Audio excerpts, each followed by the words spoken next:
Namaste and welcome. I am Pratim Ranjan Bose and you are listening to my podcast Perspective. In this episode, I will discuss what it would mean for India if Prime Minister Narendra Modi returned to power for a third term in 2024 with a bigger majority. The Election Commission has just announced the schedule of 18th Lok Sabha election in India. Polling will start on April 19 and end on June 1. The results will be out on June 4. And in all probability, the ruling BJP led NDA government will win this election with a bigger majority. Any such outcome will have definite impacts on the Indian economy. In this episode, I will highlight two such outcomes. First, will Prime Minister Narendra Modi's BJP get a two-thirds majority on its own? BJP is aiming for that. Lok Sabha is the lower house of the parliament. Elected representatives in Lok Sabha and state assemblies together elect members for the upper house. Until now, NDA lacked a majority in the upper house. A heavier majority in Lok Sabha and BJP's sustained expansion in states means the government will have more muscle to undertake reforms in the next term. And there are many reform proposals in the pipeline. There is a high expectation that the new government will replace religion-based personal or civil laws with a common or uniform civil code. This will ensure the secular application of laws and equal treatment for all. A uniform civil code will have implications on tax and asset ownership patterns. Currently, Hindus and people of a few other religious groups enjoy the benefits of Hindu undivided family or HUF status in taxation. This is largely due to differences in personal laws. It would be good to see the disparities removed. A tectonic shift, however, is anticipated in the very way India conducts its elections.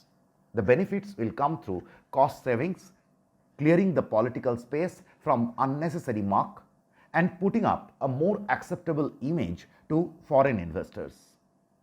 India has a federal structure with different elections for state and the federal governments. Until 1967, all these elections were held simultaneously. However, since then, the structure broke due to midterm elections for both the union government and state governments. While the midterm election in the centre was primarily a result of lack of numbers for the ruling dispensation and the resulting instability, those in the states were largely a result of misuse of Article 356 of Indian Constitution, which allows the Indian government the right to bring down an elected state government. Congress governments in the centre misused this article the most.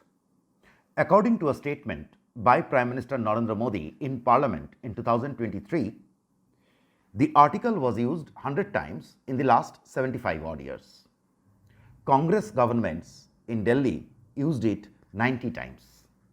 The net result is that India today runs through multiple state level elections every year. There are three critical implications to this. First is, of course, duplication of costs. Some states will go to polls within months of the Lok Sabha polls. Second, policy instability in states. And third, a sustained environment of mudslinging and rivalry between the political parties. Considering that the election costs are rising by leaps and bounds, sustained elections create space for non-transparent political funding and favoritism to donor groups. Also, frequent elections are forcing the opposing parties to maintain an optics of rivalry in governance. Some states, for example, create barriers before the implementation of central projects irrespective of their merit. This is only to prevent the party in the centre from getting political mileage in the state. During its 3-year stay in power, the Shiv Sena-led government in Maharashtra created hurdles for some high-profile infrastructure projects unleashed by the previous BJP government. Such a situation is not acceptable to foreign investors who insist on policy consistency.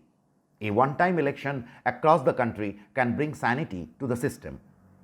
The high-level committee headed by former President Ramnath Kovind, which submitted its report last week, gave a specific roadmap to hold simultaneous elections by 2029 without any change to the federal structure.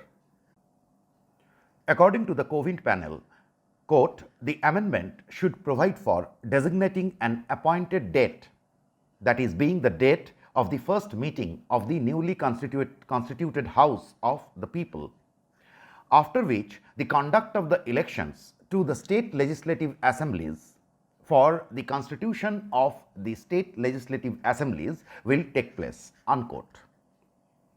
Prime Minister Modi is keen for a simultaneous election. Assuming he gets the desirable majority, we might see his government adopting and implementing the recommendation as soon as it returned to power in June. There are many more interesting elements in this year's election. We are going to see a 2-month-long poll season, and I will highlight issues in future episodes. Thank you for listening to Perspective. If you like this episode, please share and subscribe. See you next week. फिर मिलेंगे.